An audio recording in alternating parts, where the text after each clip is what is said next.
Hello, everyone. Thank you so much for joining us for this Hebrew word study. And I pray that you are enjoying this look into God's word as I do. And sometimes I wonder, why am I teaching this? I'm definitely not a Bible scholar. And sometimes I feel like I know so little.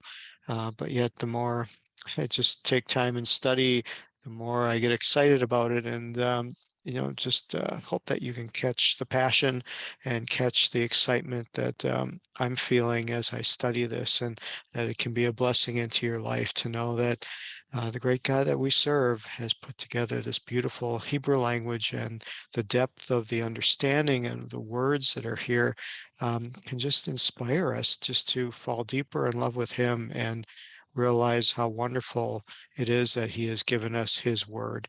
And so I'm going to go ahead and share my screen now.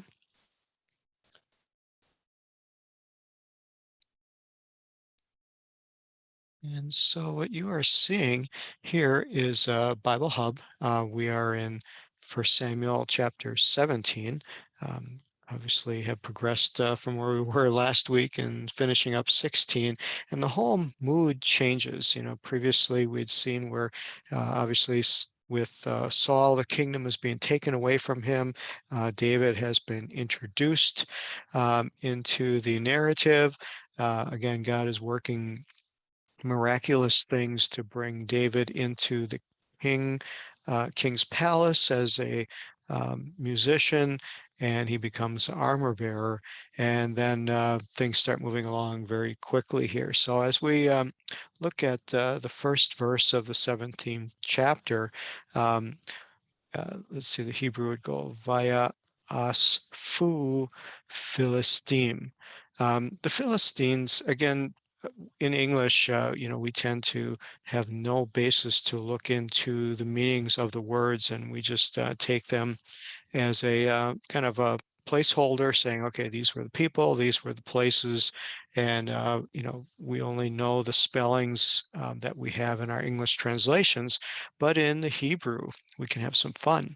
We can take and look into these words and try to determine the root word meaning, the background from which they came, why were they named the Philistines. And so we'll start with this one here. The Philistines obviously are very influential in the scriptures, mentioned over 287 times. And so they are something to be, obviously, they were a people to be reckoned with. And what the root comes from the word of dividing, of going through, to wander, of being dispersed and wandering. And so the root word for Philistines means a land of wanderers or strangers. And of course, they have always been a challenge to the children of God, to the Jewish people. They're first mentioned in Genesis chapter 10 as the nations are being spoken about, and God has used them um, in numerous ways, and they come up in many different ways throughout this narrative. And so they're very interesting people. And of course, they come with their armies to do battle at Machanechem. And then we see the word for battle, Malichama, Malichama. And that is the word, in the root word in there is the word for lechem, which is bread. We had talked about that a while ago. Interesting, that forms the root word for the word battle. But then some very interesting sentences here. Um, Vayas- Vayasfu, they're gathered together. Asaph is the word for gather, root word. And then we come to some more names here. And as you read through it, reading from what's called the JPS, it's a Hebrew Bible, but it's very similar to the King James Version. And it says that they were gathered together at Socho, which belongeth to Judah, and pitched between Socho and Azekah in Ephes Damim. So the first thing, okay, most of us would just kind of skip over that. Of course, reading English, there's no reason to linger on here. But as we look at the Hebrew, we're just thinking about the sentence structure, why is it necessary to first tell us where they were gathered? What's the significance of that? And then notice the strange sentence construction of this land of Sukkot, which belonged to Judah. And then, of course, as we look at the Hebrew, we see that the translators had to take some liberties with the English to make it good sentence structure and give some meaning, which isn't found in the Hebrew. So you see here that they were, gathered at Sukkot, and then it uses the word Asher Li Huda. So you see the word belongs in parentheses because that word was added by the translators, because the word is really which, and then to Judah it has the lamed preposition, which would mean to or for. And so they were gathered together, which to Judah. And so this is just really strange. And then, of course, the next part of the sentence says they encamped between Sukkot and Azekah. Um, and so why was this kind of redundancy put in? So here's where we start finding the beauty of the Hebrew language. So we take a look at this word Sukkot, because it's just translated in directly, but the uh, deepness or the depth of the words here means to be bushes or branches. That's the surface meaning. In the Hebrew, there are different ways to look at the words. There's a acronym called the parades, and the first letter of there, the P, stands for the Peshat, which means the simple way, which means you just read it at face value. It's a location, it's on a map somewhere, or once upon a time, and you move on.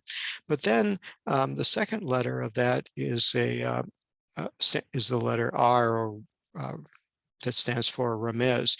And that's where you read it and something just pricks you in your spirit and your heart and says, okay, there's something deeper here. How do I I feel there's something more to this verse. You feel pricked in your spirit. It's called a Ramez. And when you feel that Ramez, you begin to do a deeper study, which is called a Darash. And the darash is actually a word that means for taking apart or dismantling or investigating. And then the last word of the paradis is the letter S, or sud, which stands for sud, S-O-D, which is finding this deeper hidden meaning that's there, kind of a esoteric, maybe more of a spiritual and mystical type of meaning. And so when we look at this, that okay, there's deeper here, something deeper about Sakha, which is part of Judah, or something that's belongs to Judah. We see that the word Sakho has a alternate meaning that means to arouse thought, and so what can be put together from this is that perhaps the Lord is trying to send a message to the people of Israel, to those in Judah, that he's going to do something. And this word "sako" here is arousing the thoughts, trying to make an impression that there's a inkling here, if you will, a very common, strange word, inkling, of something that's going to happen here, a premonition that this is going to be more than just a normal battle, and that God is going to do something wonderful. And I believe that's where this part of Sekoa Sher Lehuda, Lehuda comes in and just gives us a little bit of a remiz, a little bit of an inkling here. And then the thought changes, and then it kind of reiterates itself, as that Vayahanu, they encamped, Bain, which is the word for between, and then it mentions the Sukkot, Uvain, Azatha. Um, and that Zatha is another interesting word. It actually means to dig in. So if we were to take this at more of its pashat, or face value, they are encamped between an area that they're dug in, kind of a trenches or a trough or a riverbed, and the sukkot, which are the bushes and the branches, because they fought in open fields. They didn't have the guerrilla warfare, in the terrorist type warfare as much as what we see commonly today. They would come together and array themselves in a battle. And that's what's brought out in this next word. The name, again, is very strange for the name of this place. It's called Be'efes Damim. And again, this is only used once in the scriptures, which again always causes a remiz, causes something to say, okay, why is this very special? Why does this never show up again? These other cities do show up.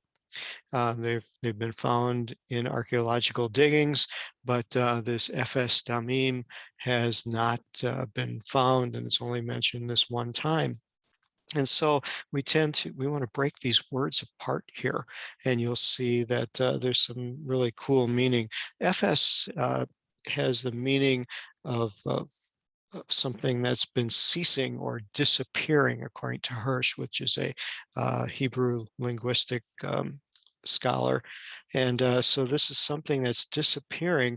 And it also talks about the word damim, which is the word for blood. And so um, another word for FS is ceasing like a boundary. And so thought here is this is a battlefield that has been outlined by blood, that its areas have been, and the word for blood here is not just a flooding or a saturating of blood, but more of a sprinkling or droplets of blood. And so this seems to be an established battlefield that has its name by the battles that have taken place there and the blood that was shed, defining the boundary of where they would fight. Also, the word damim, in an etymological sense, Hirsch points out, means quiet and subdued. And I think of those of you who may have visited the battlefield of Gettysburg, when you realize the bloody battle that took place there, it brings about a quietness and a awe of reverence of the lives that were lost. And so this battlefield is shaping up into this way.